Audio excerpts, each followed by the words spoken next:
क्योंकि कोई भी बंदा आपसे ये नहीं पूछता कि आपने जीवन में कितने टाइप की ड्रेस पहनी, कितने कपड़े नए पहने, नोबडी केयर्स। ये जरूर पूछते हैं कि कौन कौन सी किताब पढ़ी थी। जब आईएएस आप हो जाओगे तो आपसे कोई ये नहीं पूछेगा आप जूते पहनते थे कि कौन से, आपके पास कौन सा मोबाइल था। Nobody will ask you. यही पूछेंगे आप कितने घंटे पढ़ते थे, आपने तैयारी कहाँ से की, आपके नोट्स कहाँ से बनाए, आप क्या पढ़ते थे। दुनिया में उन चीजों पर ध्यान देना चाहिए जो वास्तव में काम आती है। तो इंडियन कल्चर में उसमें जैसे जितने भी टाइप के मोनूमेंट्स हैं, उनकी किस तरह की शैली में बने हुए हैं, कैसे बने हुए हैं, मतलब पूरा इस तरह के क्वेश्चन आते हैं। ये तीनों किताबें आप धीरे धीरे करके ले लो। तो साइंस एंड टेक्नोलॉजी चल रही है तो ले लो, इसमें सारी चीजें हैं।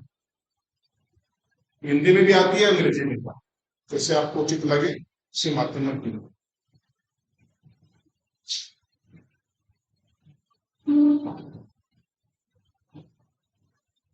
ज्यादातर इस तरह के क्वेश्चन आएंगे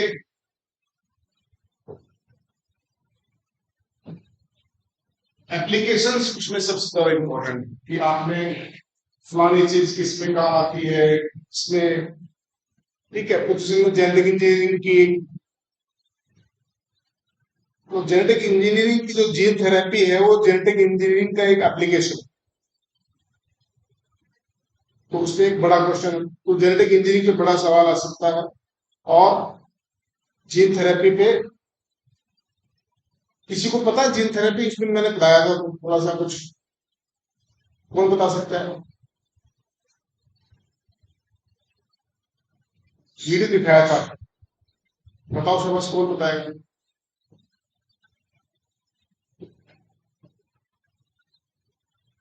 स्वाति आप हाँ भर रहे हो, बताओ फेमस। खराब जीन मतलब, हाँ, यानी कि बड़ो सर्वस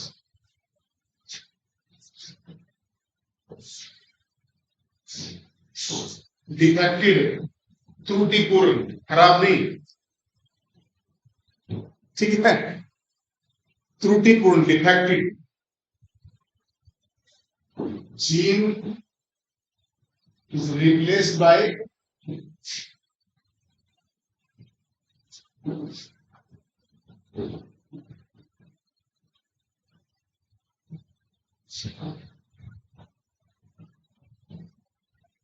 correct copy होगी।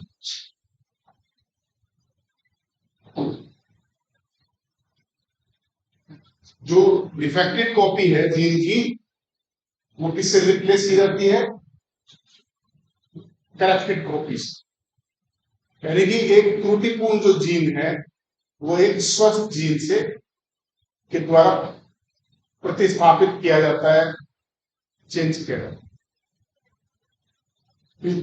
जितना कहने में आसान है उतना ही मुश्किल भी है और इम्पॉसिबल, मतलब डिफिकल्ट भी है। तो जीन थेरेपी का उपयोग किस लिए होता है, जितने भी जेनेटिक डिसऑर्डर्स होते,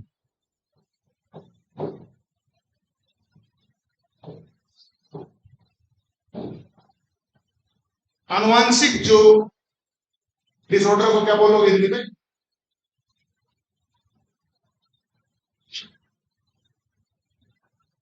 बीमारियां कैसे, आनुवांशिक जो बीमारियां हैं।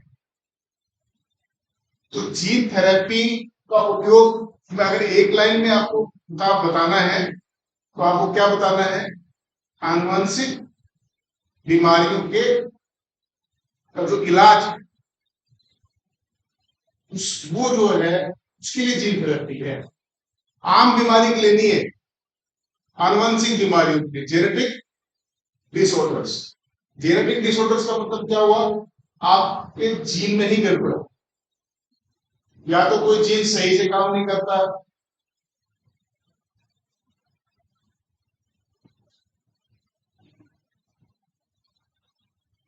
जेनेटिक डिसऑर्डर का मतलब ये भी होता है कि आपको वो, आपकी गलती नहीं है, जेनेटिक डिसऑर्डर अगर आपको होता है तो आपकी गलती नहीं है, वो या तो आपकी किसी पीढ़ी में कुछ है, या आपकी मम्मी से या फादर से कुछ गलती हुई है। तो कैसी गलती हुई होगी?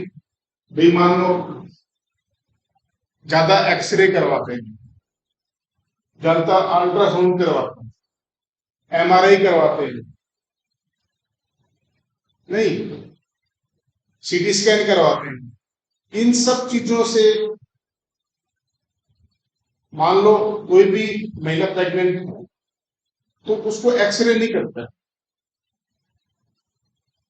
उसकी एमआरआई भी बहुत ही क्रिटिकल कंडीशन में की जाती है। तो ये सारी जो चीजें हैं, छोटे बच्चे को अल्ट्रासाउंड की, लेकिन महिलाओं में जैसे प्रेगनेंसी होती है तो बहुत ट्रेंड है कि डॉक्टर्स जो है हर महीने पे, हर 4 महीने पे, 2 महीने पर अल्ट्रासाउंड के लिए कहते हैं।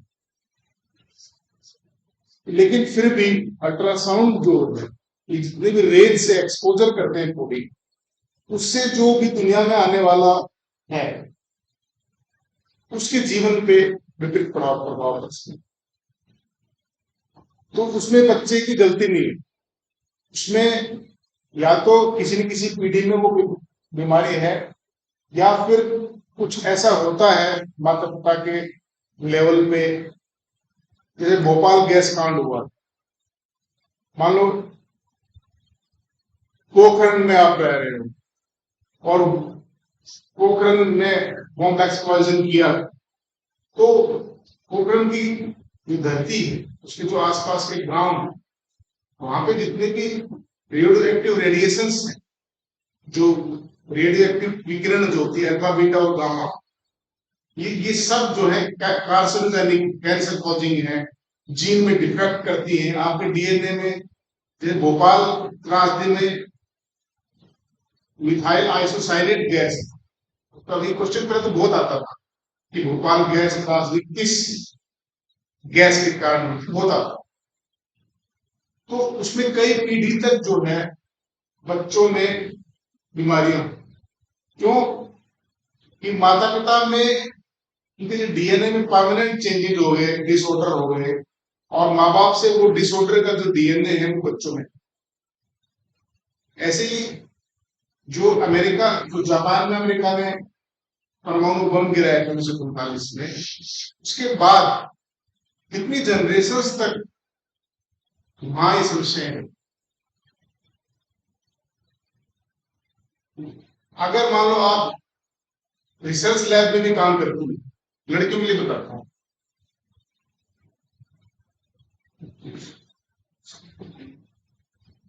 मान लो आप रिसर्च लैब में काम करते हैं, कुछ लड़कियां की शादी हो जाती है, शादी होने के बाद प्रेगनेंसी भी हो जाती है, और आपसे रिसर्च लैब में काम करें, आपने बायोलॉजी की लैब में अगर आप काम करती हो तो वहां पे बहुत बार आपको यूवी रेज के अंदर काम करना पड़ता है, अल्ट्रावायलेट रेडिएशन।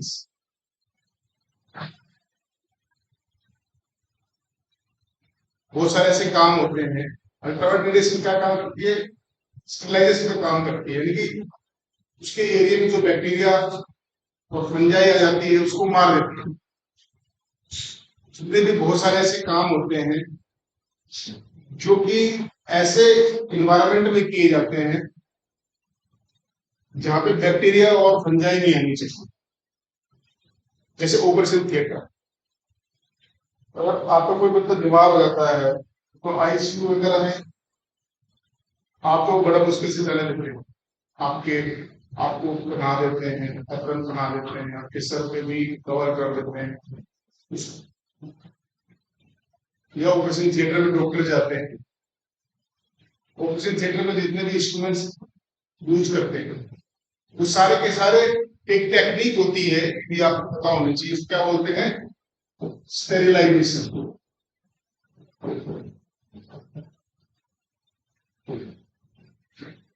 स्टेरिलाइजेशन का मतलब ये होता है किसी भी चीज को जीवाणुओं से मुक्त करना।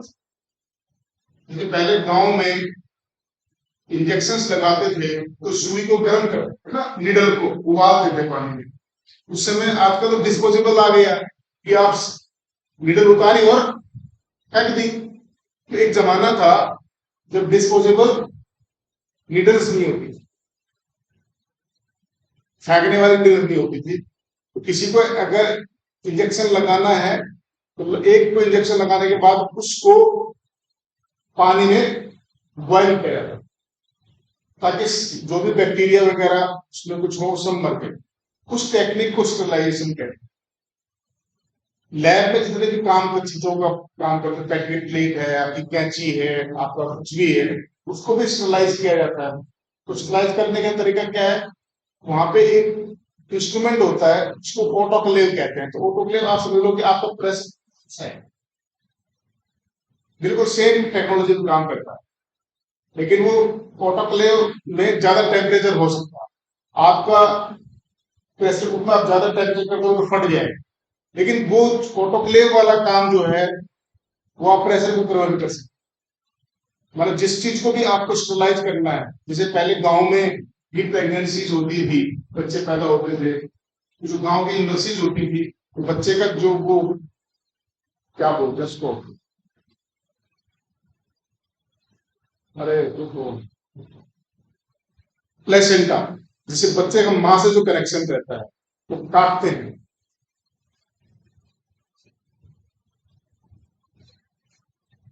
अम्बिलिकल कोड ही बोलते हैं। बच्चे का मां से कनेक्शन रहता है जब उसके उसके वो घर में रहता है, तो सारी ब्लड सप्लाई न्यूट्रिशन सप्लाई रहती है। तो बच्चा जब जन्म लेते हैं तो उसको उससे काटते हैं। तो गांव में वो महिलाएं जो है चाकू को या ब्लेड को जो है पहले तो इंस्टीट्यूशनल डिलीवरी, इसमें भी सवाल आता है, इंस्टीट्यूशनल डिलीवरीज को बढ़ाना है, जागरूकता होंगी। आजकल तो आशा वर्कर्स आए गाँव में, तो जो सभी चीजें करती हैं, ये सब आप जब अधिकारी बन जाओगे ना तो आपको ये सही यही सारे काम करो। आपको इसी तरीके से सोचना है। आप जो दुनिया जो सहारनपुर देखते हो तो बहुत अच्छी जगह है, और जिस घर में रहते हो बहुत अच्छा है, इसलिए भारत वो नहीं है। जो आपकी कहीं डीएम बन जाओगे तो गांव में आज भी ऐसी महिलाएं मिल जाएगी, 3 दिन में नहाने का मौका मिलता है काम के दबाव में, सुबह से शाम तक खेत में भैंस का ये जो मजदूरी। तो आपको उन लोगों के लाइफ के बारे में सोचना है कि यार उन लोगों को कैसे आप जो है स्वास्थ्य सेवाएं उपलब्ध करवाएं। तो पहले वो उनको इतनी नॉलेज होती थी, उनको कोई बायोलॉजी नहीं मिली थी आपकी तरह। गांव की बूढ़ी औरतें अनुभवी औरतें होती थी, जिनको दाई बोलते थे, तो उनको इतने अनुभव नहीं होता था, लेकिन कहीं ना कहीं से उनको चीजें पता चली। तो वो जो ब्लेड या चाकू से वो उसको काटती थी, उसको वो गर्म पानी में उबालती ताकि वो स्टरलाइज हो। तो ऑपरेशन थिएटर में जितने भी इंस्ट्रूमेंट्स लेके जाते हैं वो सारे के सारे स्टरलाइज्ड होते हैं। स्टरलाइजेशन के लिए सबसे कॉमन एग्जांपल, जब आप इंजेक्शन लगवाने जाते हैं तो आपकी स्किन पे सबसे पहले स्पिरिट से रब किया जाता है। उसका कारण क्या है कि आपके उस एरिया को स्टरलाइज कर दिया है। अब जब आप, क्योंकि हमारी बॉडी के अंदर नेचर ने क्या दिया है, ये जो स्किन है ये बहुत बड़ा बैरियर है। कोई भी माइक्रोब्स स्किन को क्रॉस करके नहीं जा सकता जब तक कि इसमें कोई कट ना लगे। अगर आपको घाव हो गया तो घाव के थ्रू तो जा सकता है वो, इसलिए घाव पे आपको, जैसे आप बच्चा गिरता है तो सबसे पहले आप इससे साफ करते हो डेटॉल से, है ना। डेटॉल होता है ना घर में, डेटॉल वाला लिक्विड। तो अगर मान लो कोई बच्चे को चोट लग गई बाहर से आते हैं तो सबसे पहले उसकी मदद क्या करती है कि जो रुई में कॉटन में तो डेटॉल को लेके उस पोर्शन को साफ, सेवलोन भी आता है, डेटॉल भी आता है, क्या करता है स्लाइज करता है कि जितने भी माइक्रोब्स है, जैसे ही आपकी स्किन को कट लग जाता है तो आप पूरी तरह से माइक्रोब्स के कंटेक्ट में आ जाते हैं। तो आपकी जो स्किन है बहुत बड़ा कवर है, बहुत बड़ा प्रोटेक्शन है। अदरवाइज आप तो जिंदा नहीं रह सकते। लेकिन जैसे हमें कोई चोट लगती है उस पर हम बीटाडीन लगाते हैं, सब कुछ लगाते हैं, उनका सिर्फ एक ही काम है, हल्दी लगाते हैं पहले, हमें बहुत लगाई थी हमारी मम्मी। तो बचपन में हम लोग जो है क्रिकेट खेलते थे, बहुत आदत थी। गिर तो मतलब गिरना तो हर जो तब 10-5 दिन में होना था, पूरे जो घुटने थे वो कभी साबुत बचते नहीं थे, कभी बोल की लग गई, कभी गिर गए, कभी कुछ भी। तो हमारी मदर जो है सबसे पहले जो ये खाने वाला जो सरसों का तेल है वो तेल लगाया उसको, और ऊपर से हल्दी लेके उसपे कच्ची वाली वैसे किसी भी और ऐसे लेके भर देती थी उसको, और भयंकर वाला जो है तेल होता था। तो सबसे पहले गांव में पहले इतना ज्यादा, हाँ, एक डेटॉल्स वगैरह होते थे, ये तो अब चीजें हुई है, तो मेरी जागरूकता भी नहीं होती थी, लेकिन वो इतनी कारगर होती थी कि वो बेटर, क्योंकि जो हल्दी होती है वो एंटीबायोटिक के तरीके से काम करती है, लड़कियों को पता रहता है, दे यूज द कॉस्मेटिक्स, इसमें लोग एडवर्टाइजमेंट भी करते हैं, हल्दी चंदन है, हाँ। जो हल्दी है वो एक बड़ा एंटीबायोटिक, नेचुरल एंटीबायोटिक है, क्योंकि आप अगर खाने में खाते हैं, अगर आप उसको यूज करते हैं, तो नेचुरल एक एंटीबायोटिक है, तुलसी है और हल्दी है, तो आप उसको यूज कर सकते हैं। सेम काम सब स्टरलाइजेशन, इसमें भी सवाल आता है स्टरलाइजेशन टेक्निक्स क्या है, कि आप जीवाणुओं से अपने खाने को, अपने शरीर को कैसे जो है आप वो रख सकते। फर्टिलाइजेशन जो टेक्निक है, स्टरलाइजेशन का मतलब ये है कि किसी भी चीज को, इसके हिंदी में देखो क्या हो, तो डालना पद्धति पे स्टरलाइजेशन को जीवाणु मुक्त करना है, ऐसे कुछ होना चाहिए।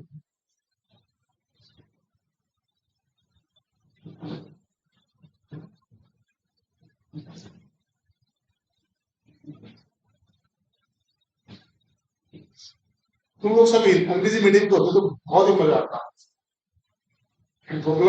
पंजीकरण ये अलग टाइप का है, वो स्टरलाइजेशन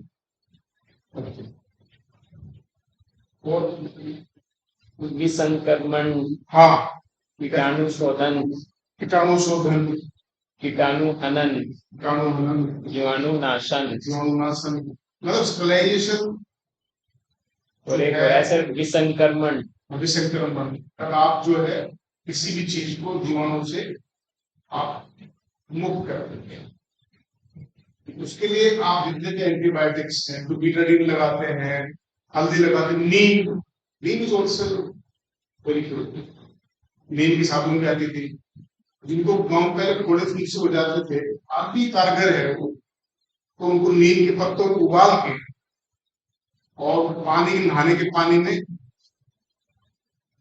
उसको मिलाया जाता है। आजकल तो बहुत कम हो गया, पहले गांव के बच्चों को कोड़ा खून से निकलना मतलब बहुत आम बात होती, सर गर्मी और बरसात के दौरान ये एक बहुत बड़ी समस्या थी, और एक नहीं, 50-50 फुंसियां बच्चों के सर पे, गाल पे, मुंह पे, हाथ पे पूरा रहता था। हाँ,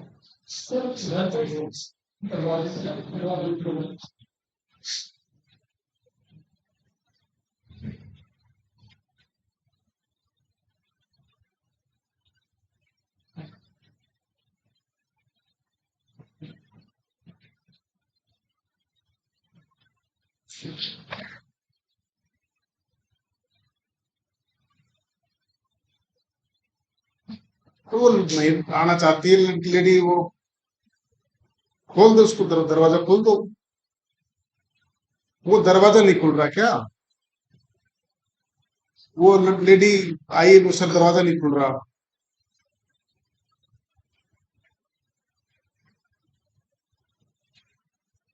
इधर इधर वाला खोल, इधर से आना चाहती है, उसको कह रहे घंटे लग रहे। हाँ बेटा, शाम को जाओ। आप शाम शाम को जाओ, शाम को करो, ठीक है।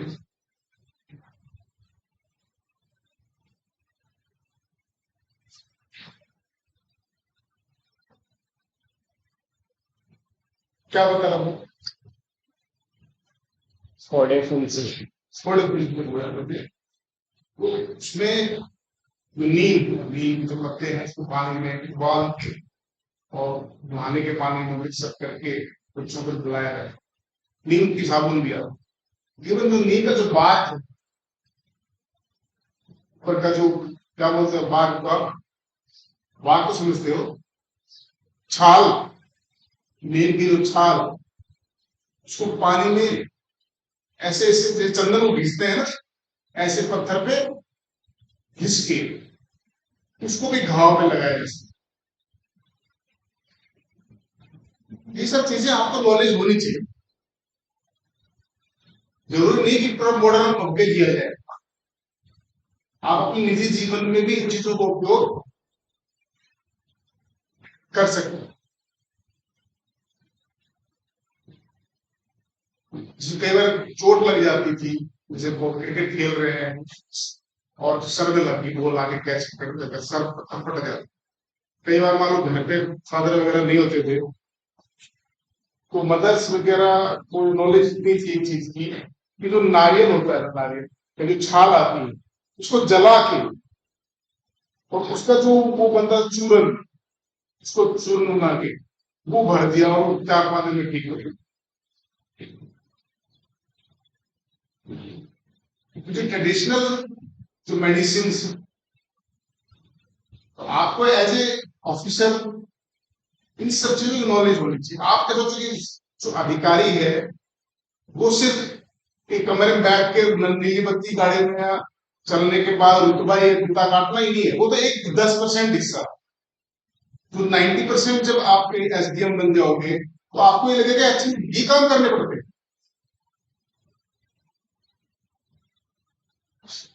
आपको सारे काम करने पड़ते हैं, उन सभी कामों के बारे में सोचना पड़ता है जिनको बारे में आप नहीं सोचते हो।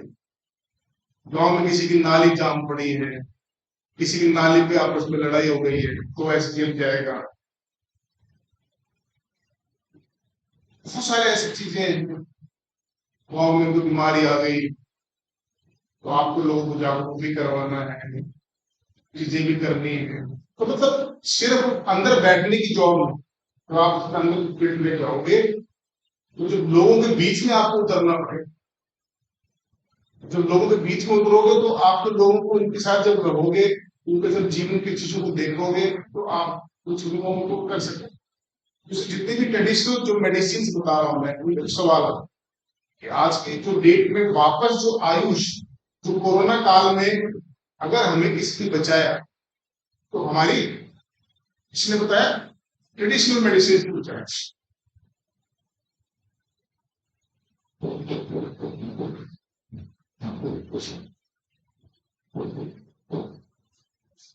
जिसको आयुष क्या है,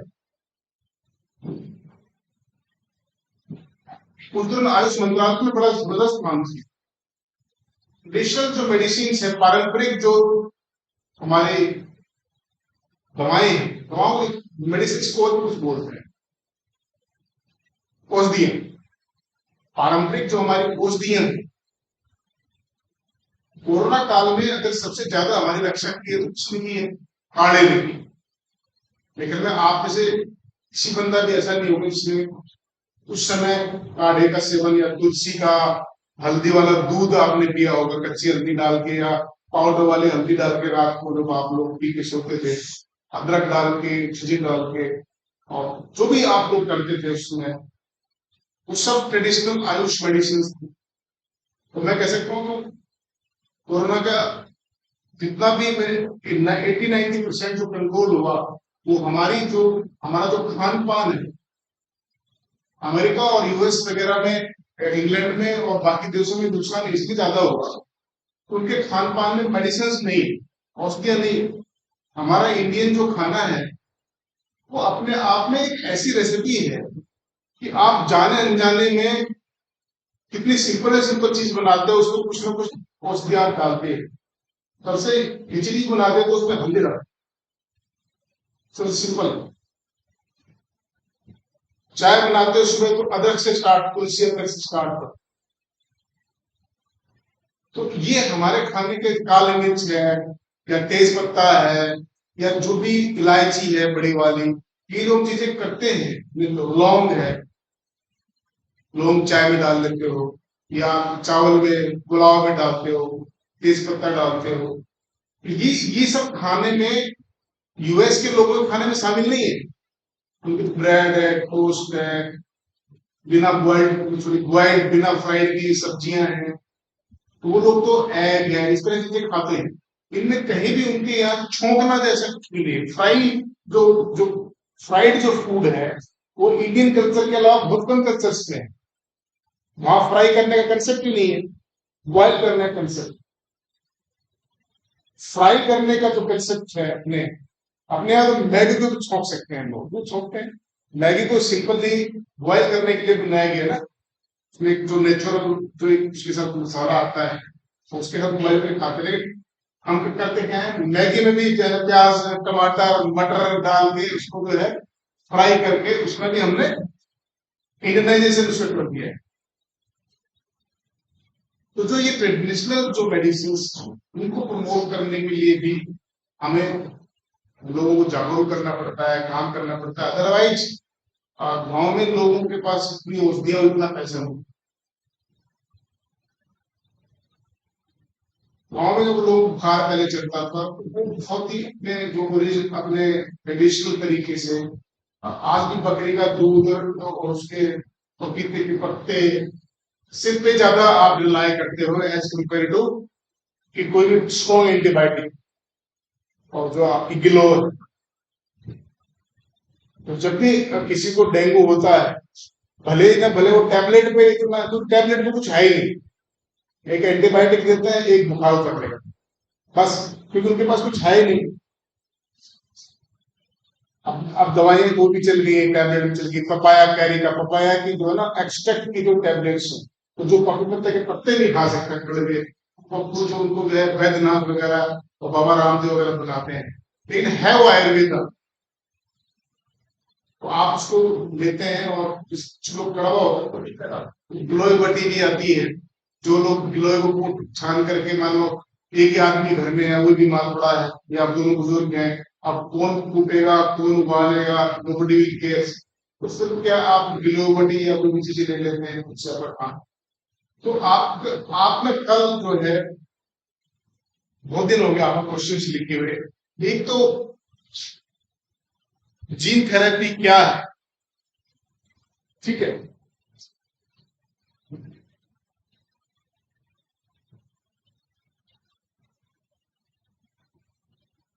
आनुवांशिक रोगों के निराकरण में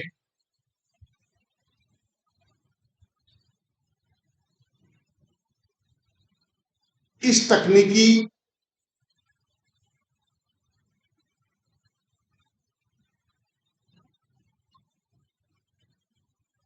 के उपयोग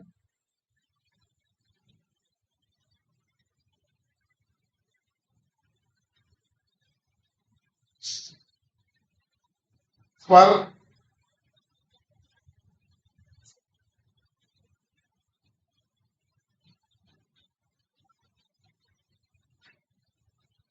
डिस्कशन को हिंदी में क्या कहें,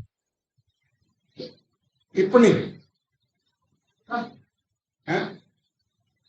इसका डिस्कशन लिख लो हिंदी में, इसकी शुद्ध हिंदी जो है ना वहां में लिख गया गूगल पे दिखता है। जो क्वेश्चन जितने भी आते हैं ना, आज आपको एक काम और करना है, हिंदी और अंग्रेजी एक क्वेश्चन पेपर कोई मेंस का पकड़ो, ठीक है, यूपीएससी का आईएएस, ठीक है, ये होमवर्क करना है। इसको आप 2-4 दिन में थोड़ा थोड़ा कर सकते हो, लेकिन इसको पूरा करिए। गूगल से 2022 या 23-22 का जो है 23 में तब होने वाले हैं, 22 में जनरल स्टडीज का पेपर डाउनलोड करो, हिंदी और अंग्रेजी दोनों में आता है, ठीक है। तो आपको उनमें से कुछ शब्दों का चुनाव करना।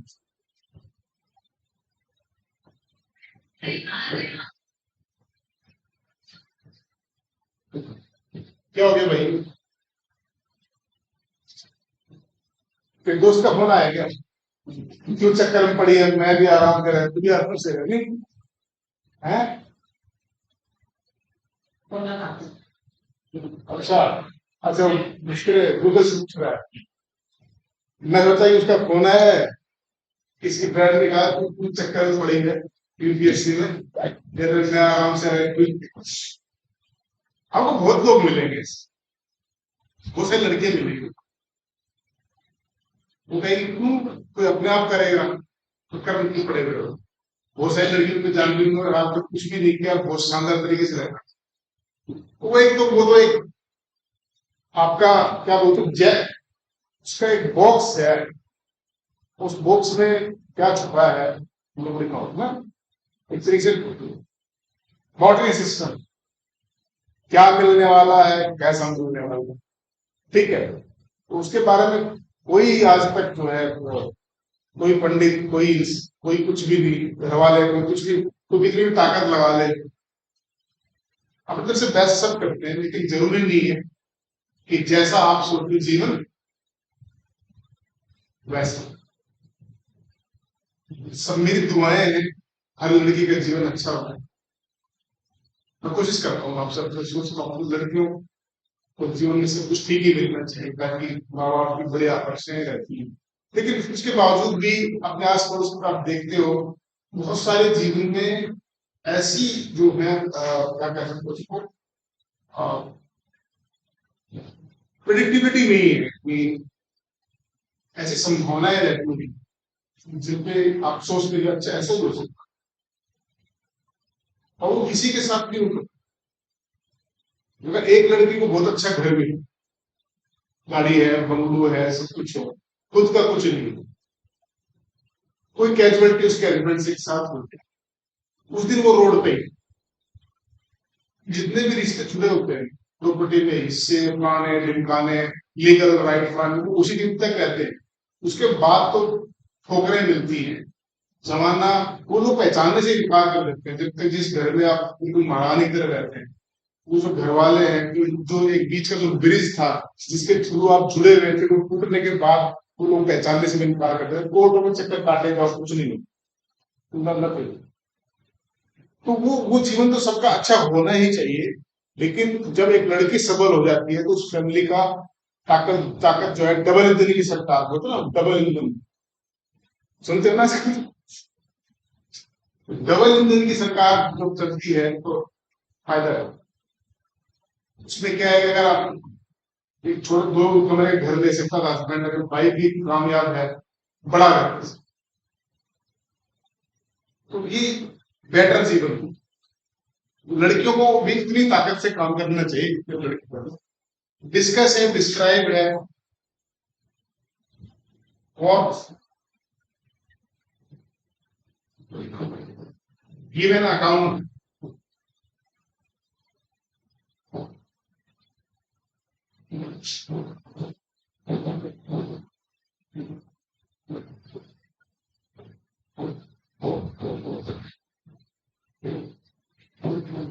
Compare,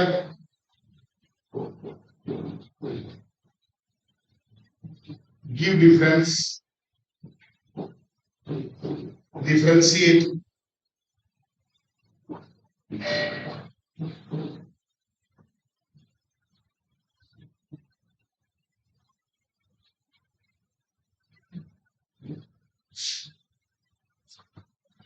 write an essay,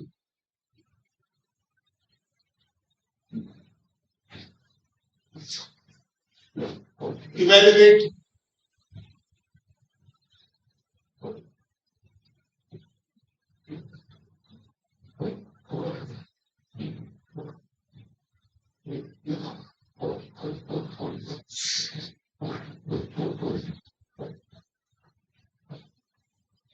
elucidate,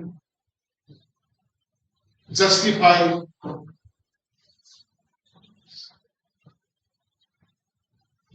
ये आम शब्द हैं जो क्वेश्चंस के साथ लगे, ठीक है।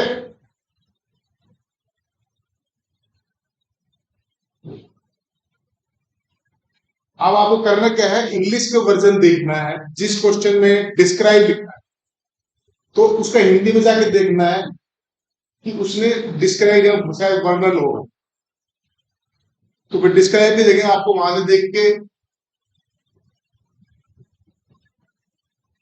वर्णन लिख लेना है। फिर डिस्कस की जगह जो होगा गिवन अकाउंट की जगह कुछ न कुछ होगा हिंदी का वर्जन, उसको उसके सामने लिखना है। और इसके अलावा भी मैं याद नहीं कर पा रहा हूँ और बहुत सारे तो क्वेश्चन प्रॉम्प्ट्स क्या है, ये तुम्हें कोई नहीं होता है, भले तुम पीएचडी तक पढ़ जाओ, ये सब यूपीएससी की परीक्षा में ही आपको टीचर बताएगा। बाकी यूनिवर्सिटी सिस्टम में ना तो टीचर खुद पता होता है, ना उसने अपनी जिंदगी में इस पर गौर किया होता है, ना वो कभी आने वाले भविष्य में किसी बच्चे को बता सकता। अब इसका फायदा आपके लिए आपकी यूनिवर्सिटी एग्जामिनेशन में भी होगा। हालांकि इस बात को पढ़ने वाला ध्यान देने वाला कोई मिलेगा नहीं, लेकिन कम से कम तुम तो ठीक रहोगे। समझे मेरी बात? यूनिवर्सिटी में तो डिस्कस और डिस्क्राइब या कोई कुछ भी हो, आपको कोई नोबडी विल केयर कि आपने क्यों लिखा, क्या समझा, क्या, लेकिन आप खुद लिखना सीख जाओगे, इसको चीजें करना सीख जाओगे। तो इनकी चीजें सबसे जो मुश्किल क्वेश्चन होता है वो ये होता है तो वैल्यूएशन, मूल्यांकन पीछे। वैल्यूएशन का मतलब क्या होता है? मूल्यांकन पीछे। आपसे कोई कह दे कि भारत के स्वतंत्रता संग्राम में महात्मा गांधी की भूमिका का मूल्यांकन कीजिए,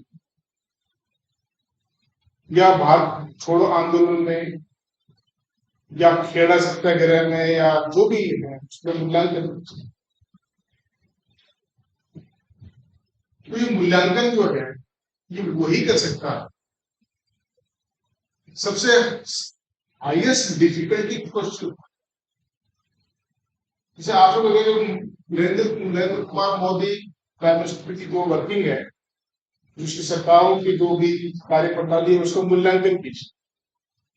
तो मूल्यांकन वही व्यक्ति कर सकता है जिसने पहले वाली सरकारों के काम को पढ़ा, कर सकता है। अगर आपको किसी का मूल्यांकन करना है तो आपको बाकी सब लोगों के बारे में पता होना चाहिए, कुछ जैसे लोगों के बारे में पता तो होना चाहिए आपको। तो अगर आपको मूल्यांकन करना होता है तो आपको गांधी जी के अलावा जितने भी और भी लीडर्स थे, नेहरू थे, भगत सिंह थे, सुभाष चंद्र बोस थे, अगर गांधी जी की लाइन के लोगों की बात करें तो 3 लोग हैं, पटेल, नेहरू और गांधी। सुभाष चंद्र बोस, भगत सिंह, ये अलग लाइन। इनकी जो काम कार्य प्रणाली, इनकी जो सोच, आज आप सब लोग 10 मिनट निकाल के यूट्यूब पे ना चीज सुनना। भगत सिंह की ने एक लेटर लिखा था जेल के पास में, मैं नास्तिक क्यों हूं। आज को गौर से पढ़ना, तो सुनना, वो आपको पढ़ के, बहुत सारे लोग हैं तो जो आपको पढ़ के सुना देंगे, तो पूरा लेटर का लेटर मिल जाएगा। अगर आप पढ़ना नहीं चाहते तो चला के सुन, तो स्टोरी टेलर्स, बहुत सारे स्टोरी टेलर्स होते हैं। मैं नास्तिक वाई आई एम एथिस्ट, इसको गौर से सुनना है कोई लेटर। और भगत सिंह के ऐसे ऐसे सवाल हैं जिनका जवाब महात्मा बुद्ध के पास शायद नहीं होगा, या विवेकानंद जी के पास भी नहीं होगा।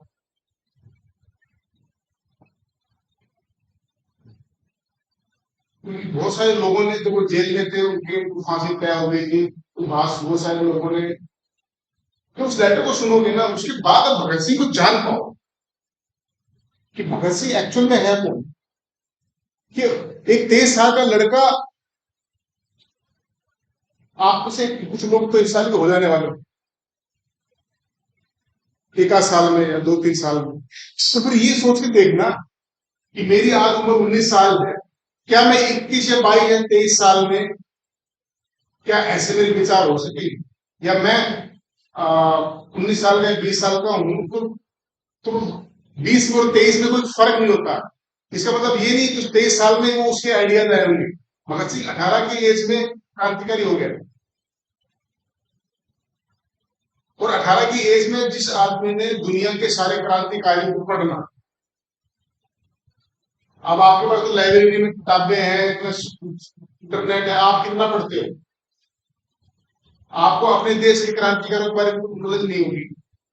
उसने तो उस समय में जब 1930 के टाइम में, 29 के टाइम में, जब कुछ भी नहीं हुआ करता था, तब उन्होंने लाइब्रेरी से दुनिया के जितने बड़े बड़े क्रांतिकारी थे सबकी जीवनियों को पढ़ा, और उनको फिर उनसे सीखा और उनसे चीजें ली। तो सोचो कि वो आदमी का कितना बड़ा होगा।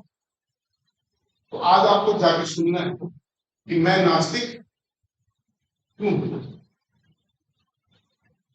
बहुत सारे लोगों ने उनको सिखाया कि अब तुम मरने वाले हो, लास्ट में ईश्वर को याद कर लो, तुम्हारे मन की यातना थोड़ी कम हो जाएगी। तो उसमें एक बहुत अच्छी बात है कि अगर तुम्हारा ईश्वर है तो अंग्रेजों को सद्बुद्धि क्यों नहीं दे देता? नहीं समझे मेरी बात? पहला सवाल तो यह है कि दुनिया में इतने दुख क्यों है? लोग उस समय, आप तो कम कम लोग उस समय तो खाने पीने का कुछ बहुत ऐसी बीमारी आ गई तो आ गई, पूरे साथ हो गए। तो इस दुनिया में इतने लोग परेशान हैं, वो क्यों है? अगर तुम ये कहते हो कि हमारा ईश्वर लीला का, ईश्वर की लीला, तो लीला का मतलब क्या है? वो दुनिया को देख रहा है, उसको मजा आ रहा है, he is enjoying sufferings of the people. अगर उसको एंजॉयमेंट नहीं आ रहा, तो फिर वो, अगर उसको एंजॉयमेंट आ रहा तो उसमें जर्मनी के हिटलर से और एक और नीरो करके कोई आक्रांता टाइप था, वो भी लोगों को मार के उसको आनंद आता था, लोगों को सफरिंग्स देख के आनंद आता था। फिर तुम्हारा ईश्वर उनके जैसा है। अगर तुम्हारा ईश्वर है तो अंग्रेजों को सदबुद्धि नहीं दे देता, ये भाग छोड़ के चले। बहुत सारे लोग, आप उस लेटर को सुनोगे, आप पढ़ोगे, fine, you will really know कि भगत सिंह कौन है, तब भगत सिंह के बारे में आप जानो। तो इवेल्युएशन जो है तब हो पाएगा जब आप दूसरे क्रांतिकारियों का भी, नेहरू और पटेल के बारे में भी आपको पता हो, तब आप गांधी का मूल्यांकन कर पाओ। इवन जिन्ना के बारे में पता होना। इलेसुडेट का, इन सब का मैं मतलब समझाऊंगा। पहले आप ये होमवर्क कर लो। अब तुम 3 चीज कर ली, ये एक काम तो आपको करना है, एक काम मुझे करना लास्ट। कौन सा? मुझे आपको ये बताना है कि डिस्कस में क्या क्या लिखना है, और आपको हिंदी में और अंग्रेजी में डिस्कस का मतलब दोनों पता होना चाहिए कि क्या लिखना है इसमें। जब डिस्कस सवाल आ जाएगा तो आपके आंसर में आपको क्या लिखना है। जब डिस्क्राइब आए तो आपको क्या लिखना है। जस्टिफाई द स्टेटमेंट आए तो आपको क्या लिखना है।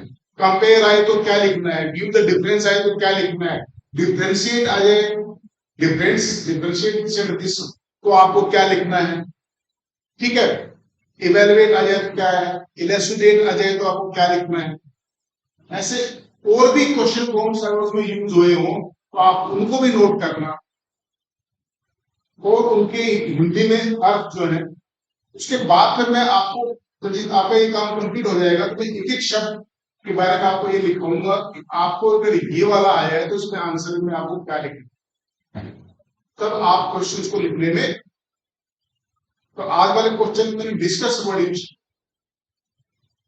तो आपको डिस्कशन में मैं बता देता हूं क्या लिखना होगा। डिस्कशन जब करते हैं तो इसमें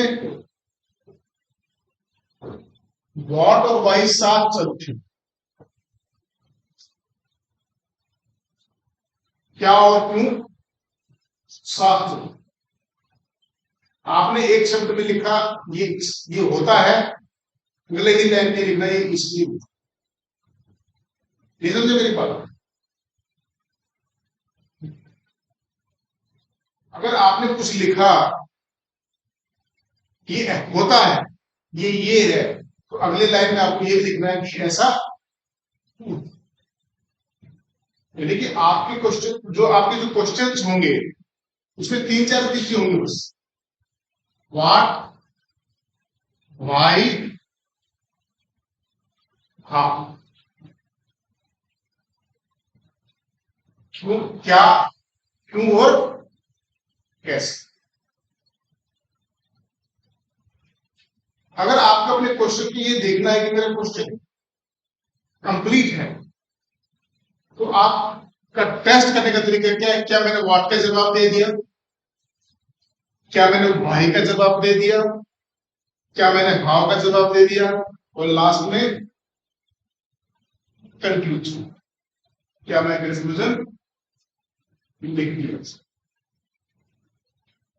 तो आप जब अपने क्वेश्चन को अपने आप चेक कर सकते हो कि मैंने अपने क्वेश्चन में व्हाट, वाई, हाउ, कंक्लूजन के सब है, तो इसका मतलब ये हो गया कि आपका आपका क्वेश्चन है वो नाउ इट इज कंप्लीट।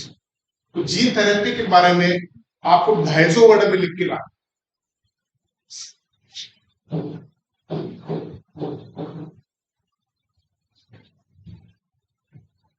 एक क्वेश्चन वो लिख के आया 250 वर्ड में, जैव विविधता क्या है, what is biodiversity.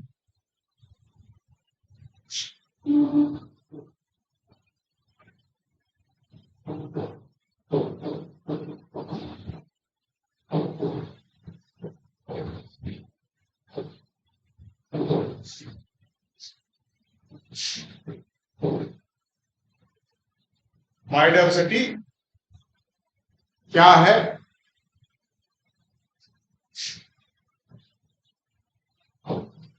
Discuss the role of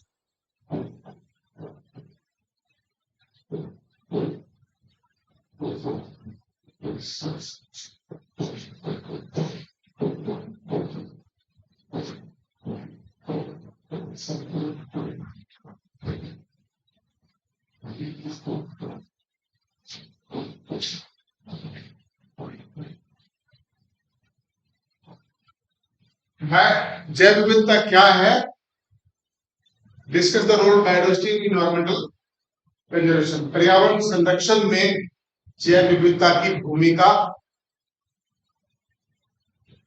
लेकिन टिप्पणी है या चर्चा की देखना, डिस्कशन देखना, शायद डिस्कशन चर्चा भी हो सकता है इसका। पानी लाया क्या? Yes sir.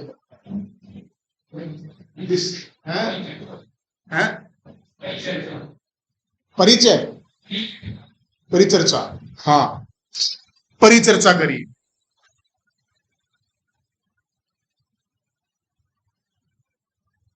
इसमें एक क्वेश्चन 100 वर्ड का, इसी में और जोड़ दो।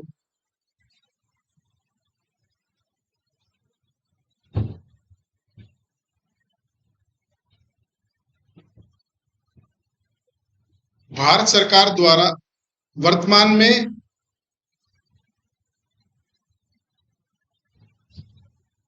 जैव संरक्षण के क्षेत्र में जैव विविधता ना, ये जैव विविधता को प्रोत्साहन से करो। वर्तमान में जैव विविधता के प्रोत्साहन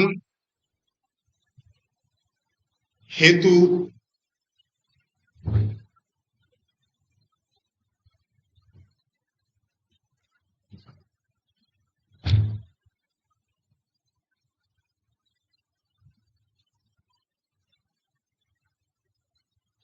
भारत सरकार द्वारा उठाए गए कदम क्या बोलते हैं उसका वर्णन कीजिए। ठीक है, या फिर स्टार्टिंग में लिख सकते हो भारत सरकार द्वारा जैव विविधता के प्रोत्साहन हेतु उठाए गए कदमों को, जैसे भी आप समझ लो मैं क्या कहना चाह रहा हूं।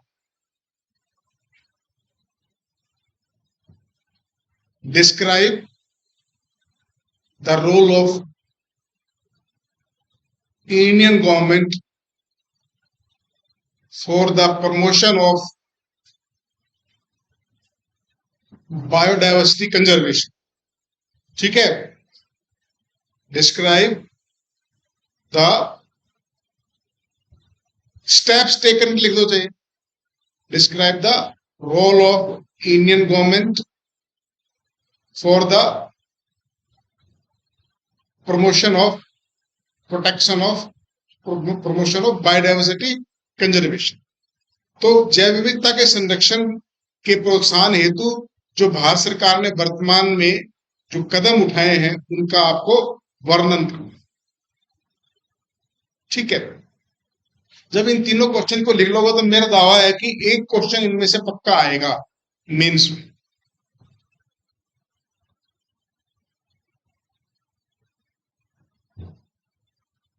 देखा, बहुत दिन हो गए ना क्वेश्चन लिख के। अच्छा, मैंने नहीं कहा तो तुम लिखना बंद कर दोगे?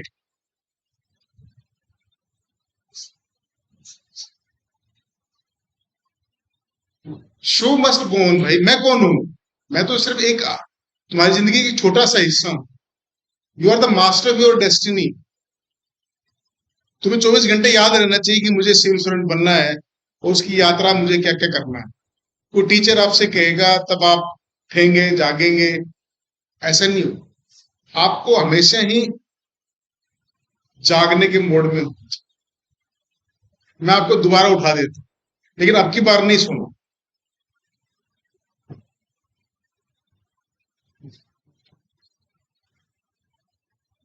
अब आप इन क्वेश्चंस में व्हाट, व्हाई एंड हाउ, इन तीनों को समाहित करना है, शब्दों में पिरोना है। ठीक है,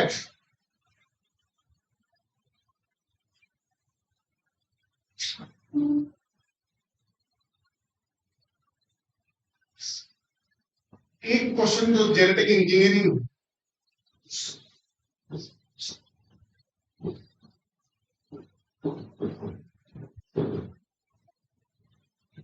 जहां पे बायोटेक्नोलॉजी,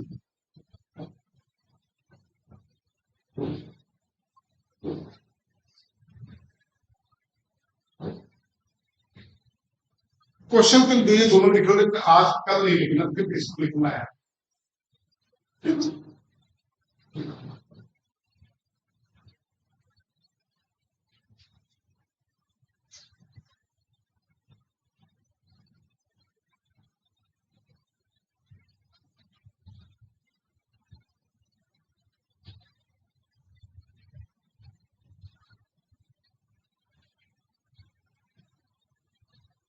इसको अनुवांशिक क्या बोलते हैं? अभियांत्रिकी। अनुवांशिक अभियांत्रिकी के रूप है इसको।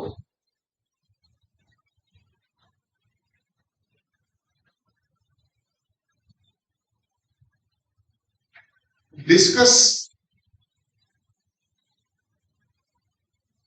The role of genetic engineering, और ऐसे कैसे लिख लो बायोटेक्नोलॉजी, दोनों ही आ सकते, थोड़ा सा अंतर आएगा उसमें। दो क्वेश्चन नहीं लिखवा रहा हूं, एक ही लिखा था। Discuss the role of genetic engineering public biotechnology.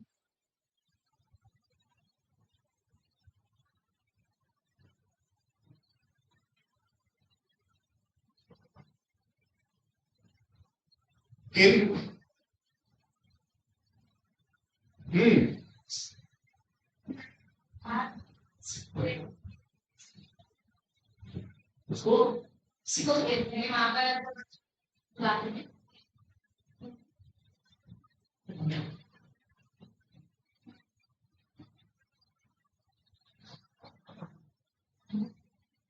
उसको कोई है नहीं।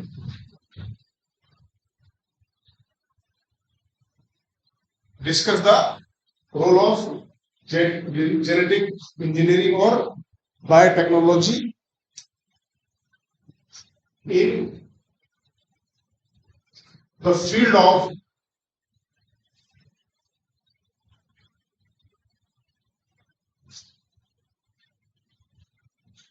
मेडिसिन,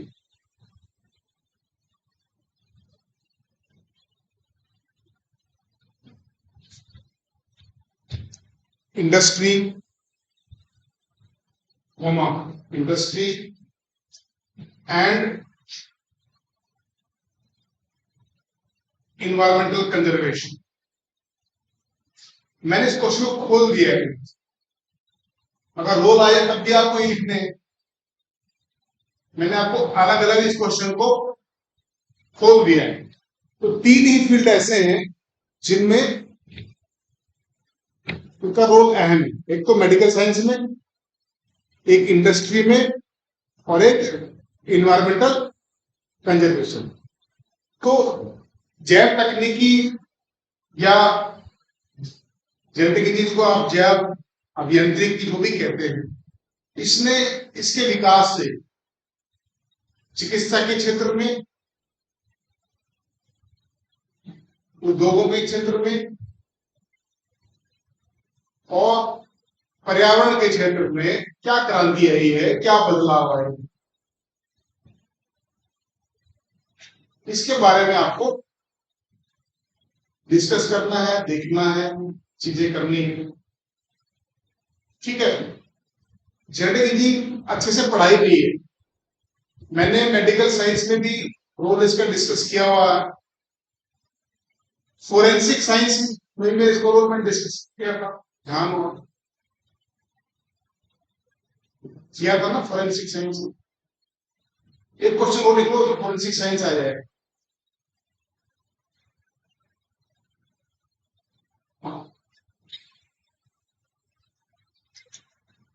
हाँ भाई, यहाँ फिलहाल कुछ चलेगा कि ऐसा खुला अभी है नहीं, कल सुबह देखेंगे वो जैसे कल रहेगा लोग देखेंगे।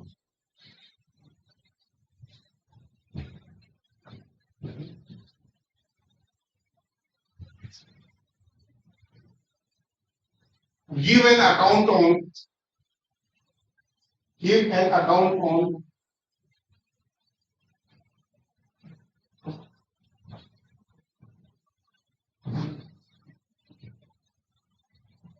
वो भी आ सकता है account of your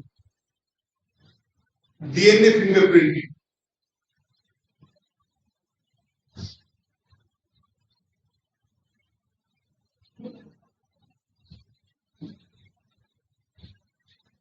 discuss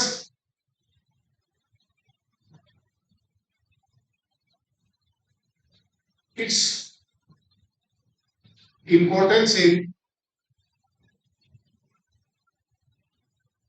forensic sciences. Forensic sciences, forensic science को क्या बोलते हैं हिंदी में भाई? अरे ये जो खुफिया उसमें क्या होता है, देख रहे फोरेंसिक साइंस को क्या कहते हैं? जिसमें मर्डर पकड़ना है, डकैती पकड़नी है,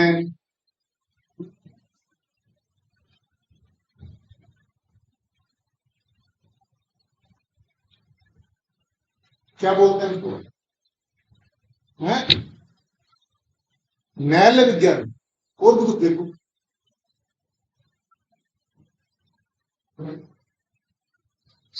का शब्द और होगा।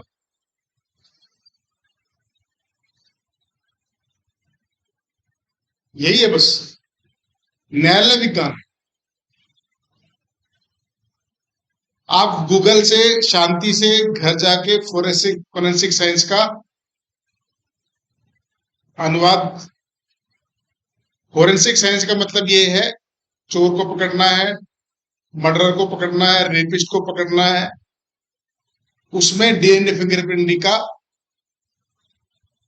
क्या रोल है।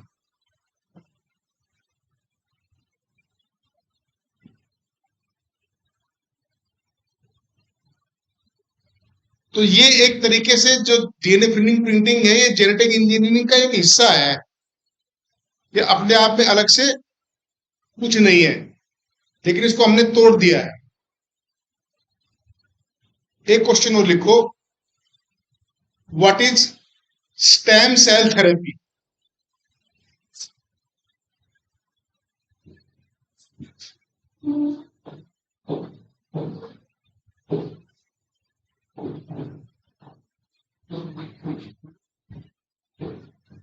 Stem cell therapy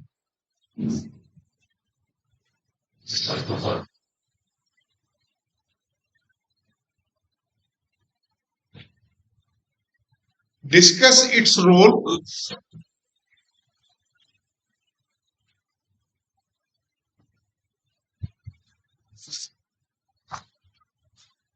discuss its role इन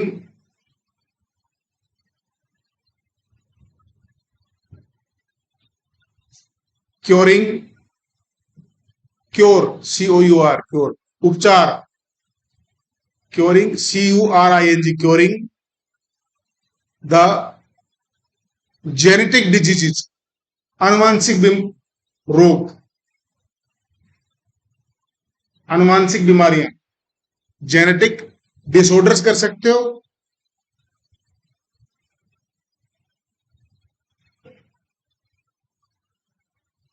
स्टेम सेल्स क्या होती है पता है?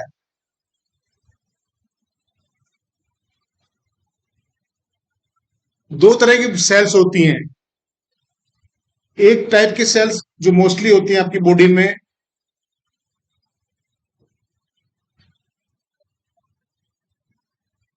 एक स्टेज पे आके वो डिवीजन यानी कि डिवीजन नहीं हो पाता उस मतलब आगे विभाजन की क्षमता खत्म हो जाती। जैसे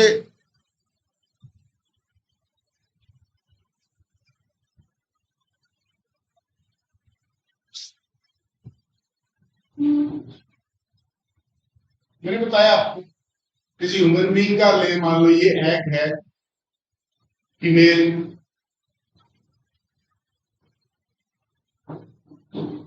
स्पर्म फीमेल और इनके जो फर्टिलाइजर से बनता है जाइगोट और इसमें अगर डिवीजन हो तो डिवीजन से ना बहुत सारी स्टेजेस आती हैं, वो पढ़ने की जरूरत नहीं है। नहीं ये फिर डिवीजन से नहीं एक सेल से बहुत सारी सेल्स बन जाती है। इस फुटबॉल नहीं होता है, देखा है आपने वॉलीबॉल ऐसे दिखता है ना,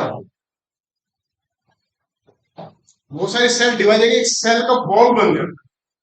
उसमें 60 cell stage different different cell stage ball बन जाता है और एक स्टेज पे आके फिर उसी इस बॉल की हर सेल हर कोशिका एक जैसी और इस बॉल की हर कोशिका विभाजित कर सकती, लेकिन एक स्टेज ऐसी आएगी तो डिवीजन के बाद मान लो ये वाला हिस्सा है, ये आपका हेड बना रहा है, ये आपकी टांगे बना रहा है, ये आपके बॉडी के सारे पार्ट बना रहा है।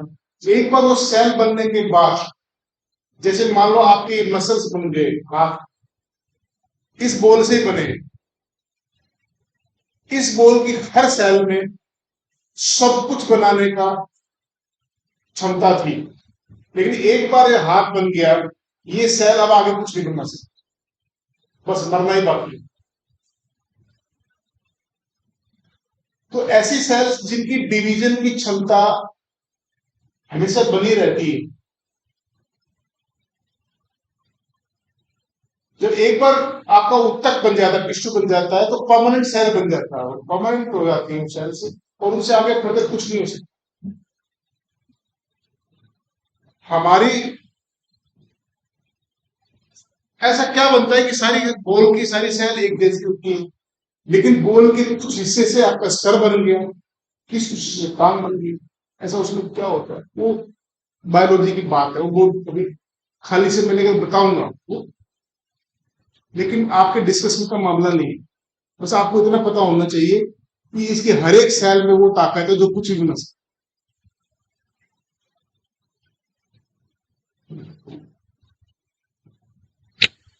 अब स्टेम सेल थेरेपी क्या है?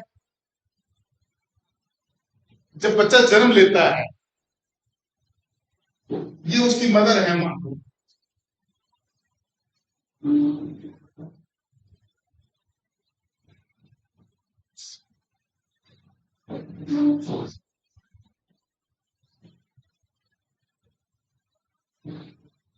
ये बच्चा अपनी मदर के साथ कनेक्ट रहता है, इसको बोलते हैं अम्बिलिकल कोड।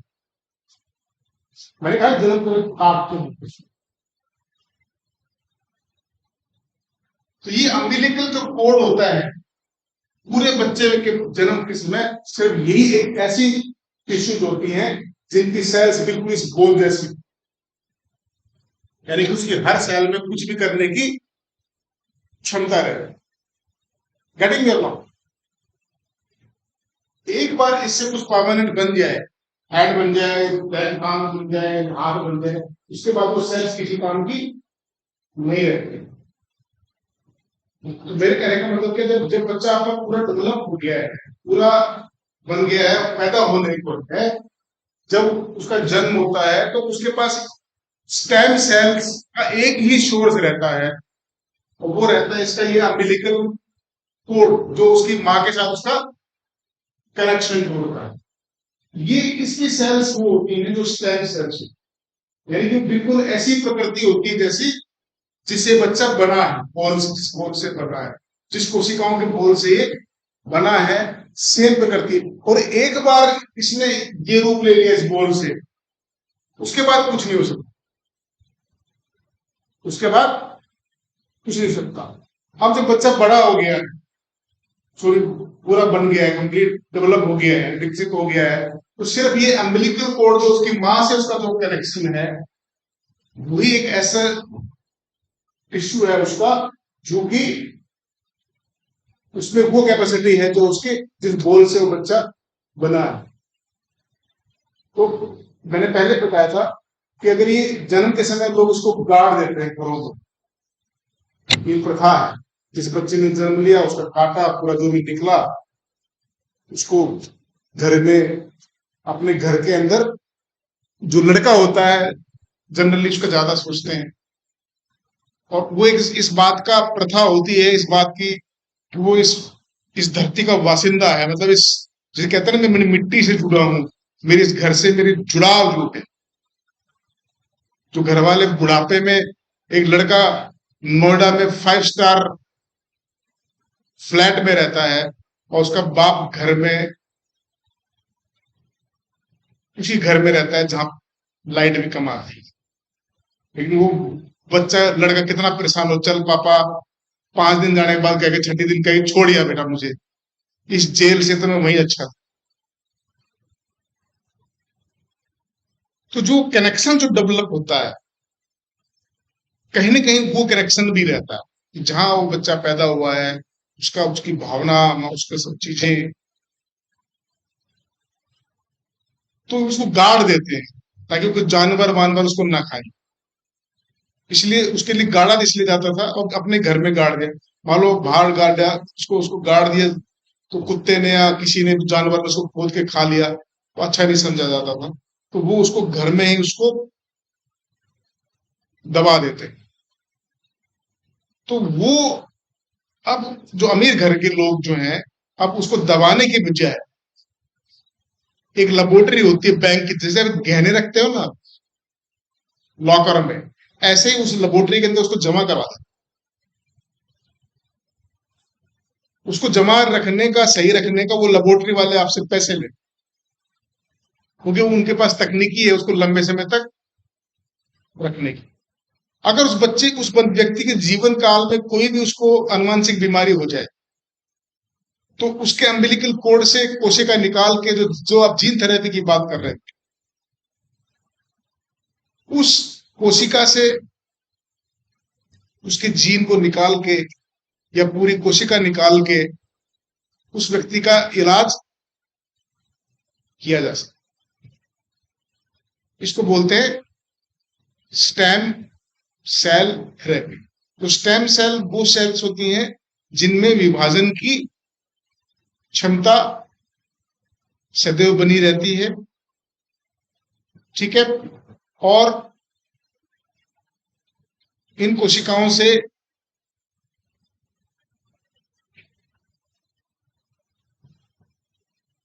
इन कोशिकाओं में व्यक्ति के संपूर्ण जो जीन की कॉपी होती है, उसमें संपूर्ण जीन की कॉपी होती है।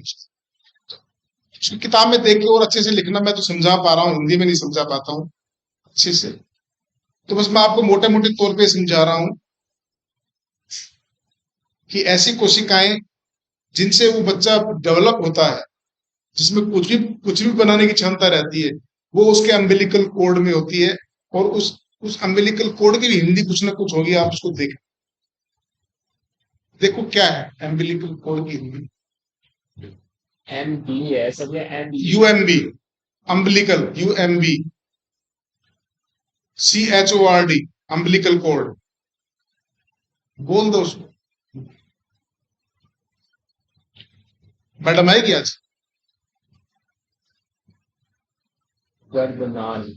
गर्भनाल, देखो थोड़ा है सर, नाजी गर्भ। अम्बिलिकल कोड मिल गया। UMB, UMBILICAL। हाँ UMBLICAL,